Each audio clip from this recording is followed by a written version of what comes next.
ಎಲ್ಲರಿಗೂ ನಮಸ್ತೆ. ಸೂರ್ಯನು ಒಂದು ರಾಶಿಯಿಂದ ಮತ್ತೊಂದು ರಾಶಿಗೆ ಪ್ರವೇಶ ಮಾಡೋದನ್ನು ನಾವು ಸಂಕ್ರಮಣ ಅಂತ ಕರಿತೀವಿ.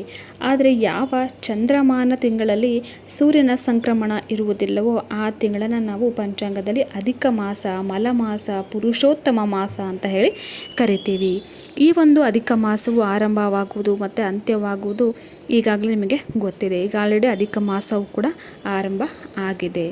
ಮೇ 17ರಿಂದ ಅಧಿಕ ಮಾಸ ಆರಂಭವಾಗಿದ್ದು ಜೂನ್ 15ರವರೆಗೆ ಮಾಸವನ್ನೋದು ಒಂದು ತಿಂಗಳು ಪೂರ್ತಿ ಇರುತ್ತೆ.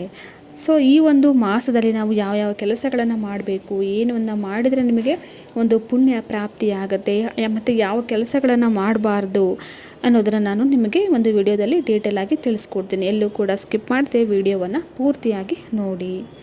ಅಧಿಕ ಮಾಸದ ಅಧಿಪತಿ ಬಂದು ಶ್ರೀಹರಿ ವಿಷ್ಣು. ಹೀಗಾಗಿ ನೀವು ಈ ಒಂದು ಅಧಿಕ ಮಾಸವನ್ನು ಪುರುಷೋತ್ತಮ ಮಾಸ ಅಂತ ಹೇಳಿ ನಾವು ಕರಿತೀವಿ. ಈ ತಿಂಗಳಲ್ಲಿ ಪ್ರತಿದಿನ ಮುಂಜಾನೆ ವಿಷ್ಣು ಸಹಸ್ರನಾಮ, ನಾರಾಯಣ ಕವಚ ಮತ್ತು ಭಗವದ್ಗೀತೆಯ 15ನೇ ಅಧ್ಯಾಯ, ಈ 15ನೇ ಅಧ್ಯಾಯದಲ್ಲಿ ಪುರುಷೋತ್ತಮ ಯೋಗ ಪಠಿಸೋದ್ರಿಂದ ನಿಮಗೆ ಅತ್ಯಂತ ಶ್ರೇಷ್ಠ, ಅತ್ಯಂತ ಒಂದು ಪುಣ್ಯ ಪ್ರಾಪ್ತಿ ಅಂತಲೇ ಹೇಳ್ಬೋದು.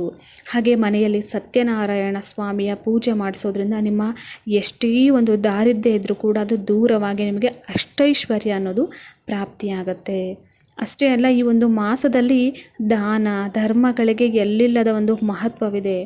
ಬಡವರಿಗೆ ಅನ್ನದಾನ ಮಾಡೋದಾಗಿರ್ಬೋದು, ವಸ್ತ್ರದಾನ ಮಾಡೋದಾಗಿರ್ಬೋದು, ದೀಪದಾನ ಮತ್ತು ಗೋದಾನ ಮಾಡೋದರಿಂದ ನಿಮಗೆ ನಿಮ್ಮ ಒಂದು ಜನ್ಮಾಂತರದ ಒಂದು ಪಾಪ ಕರ್ಮಗಳು ನಾಶ ಆಗಿ ನಿಮಗೆ ಪುಣ್ಯ ಅನ್ನೋದು ಪ್ರಾಪ್ತಿಯಾಗತ್ತೆ. ಹಾಗಾಗಿ ಪ್ರತಿದಿನ ಬೆಳಗ್ಗೆ ಬ್ರಾಹ್ಮಿ ಮುಹೂರ್ತದಲ್ಲಿ ಎದ್ದು ಸ್ನಾನ ಮಾಡಿ ತುಳಸಿ ಗಿಡಕ್ಕೆ ನೀರನ್ನು ಅರ್ಪಿಸಿಬಿಟ್ಟು ಹಸುವಿನ ತುಪ್ಪದಿಂದ ದೀಪವನ್ನು ಬೆಳಗಿಸಿ. ಲಕ್ಷ್ಮೀ ದೇವಿಯ ಕೃಪೆ ಅನ್ನೋದು ಸದಾ ನಿಮ್ಮ ಮೇಲೆ ಇರುತ್ತೆ.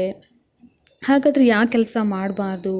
ಹೌದು, ಅಧಿಕ ಮಾಸವನ್ನು ನಾವು ಕೇವಲ ದೇವರ ಧ್ಯಾನ ಮತ್ತು ಆಧ್ಯಾತ್ಮಿಕ ಚಿಂತನೆಗೆ ನಾವು ಮೀಸಲಿಟ್ಟಿರೋದ್ರಿಂದ ಈ ಒಂದು ಅಧಿಕ ಮಾಸ ಮಲಮಾಸದಲ್ಲಿ ನಾವು ಯಾವುದೇ ಶುಭ ಕಾರ್ಯಗಳನ್ನು ಮಾಡಬಾರ್ದು.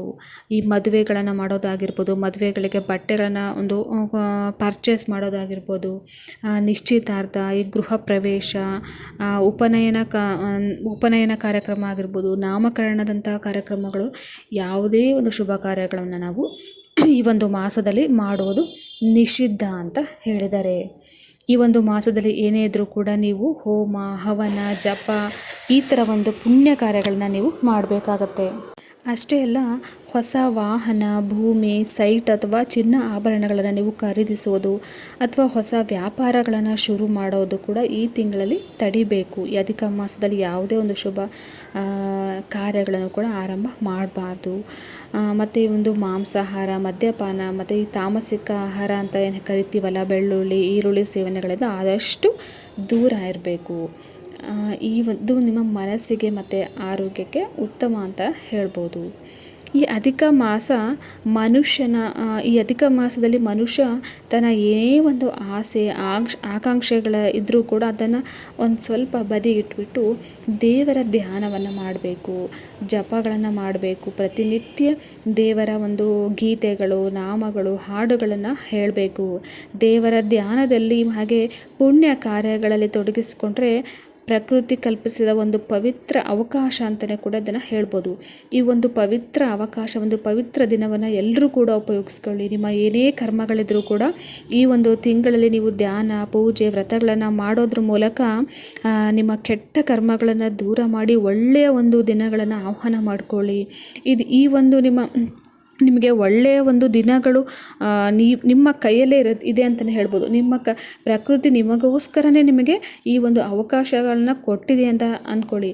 ಈ ಒಂದು ತಿಂಗಳನ್ನು ನೀವು ತುಂಬ ಒಳ್ಳೆಯ ರೀತಿಯಲ್ಲಿ ಒಳ್ಳೆಯ ಕಾರ್ಯಗಳನ್ನು ಮಾಡೋದ್ರಿಂದ, ಪುಣ್ಯ ಕಾರ್ಯಗಳನ್ನು ಮಾಡೋದ್ರಿಂದ ನಿಮ್ಮ ಒಂದು ಮುಂದಿನ ಭವಿಷ್ಯ ಅನ್ನೋದು ತುಂಬ ಉಜ್ವಲವಾಗಿರುತ್ತೆ.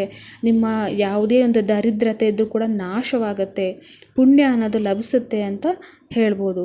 ನೋಡಿದ್ರಲ್ಲ ಸ್ನೇಹಿತರೆ, ಈ ಒಂದು ಮಾಹಿತಿ ನಿಮಗೆ ಇಷ್ಟ ಆಗಿದ್ದರೆ ನನ್ನ ವಿಡಿಯೋಗೆ ಲೈಕ್ ಮಾಡಿ. ಹಾಗೆ ಈ ಒಂದು ಚಾನಲನ್ನು ಯಾರಾದರೂ ಹೊಸದಾಗಿ ಈ ಒಂದು ವಿಡಿಯೋನ ಯಾರಾದರೂ ಹೊಸದಾಗಿ ನೋಡ್ತಾ ಇದ್ದರೆ ನನ್ನ ಚಾನಲನ್ನು ಸಬ್ಸ್ಕ್ರೈಬ್ ಮಾಡ್ಕೊಳ್ಳಿ.